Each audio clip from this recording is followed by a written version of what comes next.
Ladies and gentlemen, welcome to Talk Spicy. I'm Coach Gene Clemens. Thank you for joining me wherever you join me. I appreciate it. Like the show, rate the show, agree, disagree, but whatever you do, keep it spicy. 5-star ratings are appreciated. And if you're joining me on my YouTube channel, like, subscribe, leave a message. We want to hear from you. A couple things I was thinking about today. I've seen a lot on Twitter, on Instagram, as I follow young men who are in pursuit of their dream, whether that be to play football or basketball, really whatever sport. And I hear a lot of times these players and then obviously coaches as well talk about size and how they're not being recruited because of their size, and why should size matter?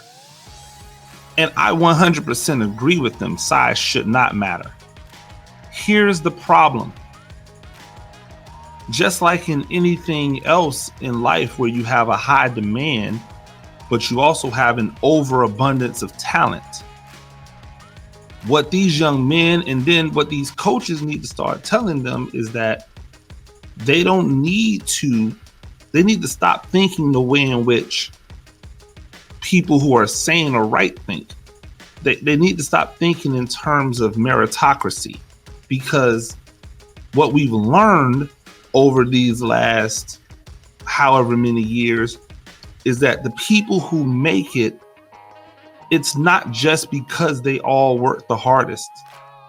Some of them were just afforded opportunities that were given to them because of what God gave them, or because, and that can include who they know, what they know, and yes, how they look. So what you have to start remembering is this: these college coaches, they are not trying to find reasons to say yes to you, because they have all of those reasons in spades. Yes, you're fast. Yes, you're strong. Yes, you work hard. Yes, you're a dog on the field. But if they say all of those yeses and they put all those yeses together, there are just not enough scholarships for everyone. So they're not trying to find a reason to say yes. They're trying to find a reason to say no. And when you think about it that way, you can then begin to understand why the 5'10" linebacker doesn't get a Division I offer.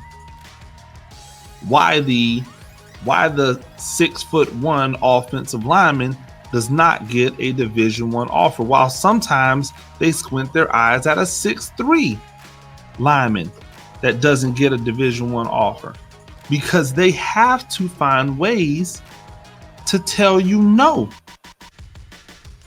You know, and I know that there is no real legitimate difference between a 6'5" offensive lineman that's a killer and a 6'3" offensive lineman that's a killer. Maybe an inch or two here in the arm, sometimes not the case.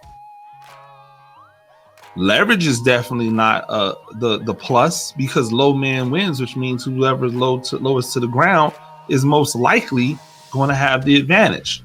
So that's a plus to the short guy.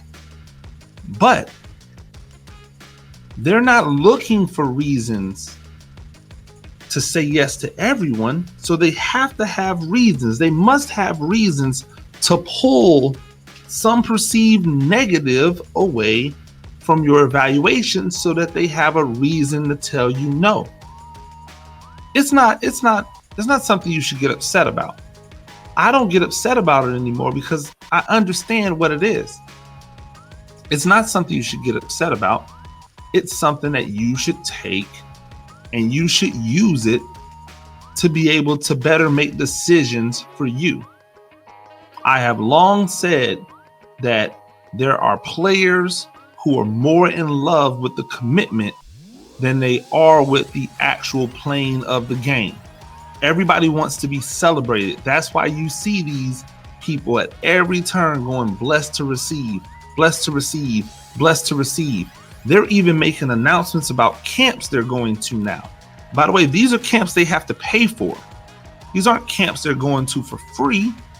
Blessed to receive an offer to go to this, to this wide receiver camp in Utah that cost me $300 for the camp and another $400 in airfare and another $200, $300 in lodging and $200 in food. Yeah. Blessed to receive that? Are you really? Come on. A lot of you are in love with the offer and not necessarily in love with playing the game. And that's okay. Some of you, by the way, are not even in love with what the offer provides you. And how do I know that? Look at graduation rates. That tells you everything you need to know. If you were in love with what the offer provides you, we'd see better graduation rates. It can't just be one end. We can't keep thinking about sports as a means to one end. We have to think about sports as a way of opening up a myriad of doors. And you want to walk through as many as possible to cultivate as many opportunities as you can. So stop thinking about, oh, they're sleeping on me because they say I'm 5'10" and I play cornerback, even though I'm over here locking up 6'3" wide receivers. Be the best 5'10" cornerback you can be. Go where they're going to give you the opportunity to shine, regardless of what the level is. Make the best financial decision for yourself and your family and keep it moving. Because you can't change what you can't change. You're not going to wake up tomorrow and be 6'3". Newsflash, the 6'2" defensive back will always get a look before the 5'10" one will. It's just the name of the game, especially if what they're doing are the same things. If they're doing the same things, if they're acting in the same way, they need a way to weed you out. They don't need another way to include you. They don't have enough scholarships. So we have to stop thinking about it as dissing and think about it or as sleeping on and think about it as this is just what needs to be done. And when you do, and you start appreciating you and the people who love you, that's when you're happier. That's when you start having more success.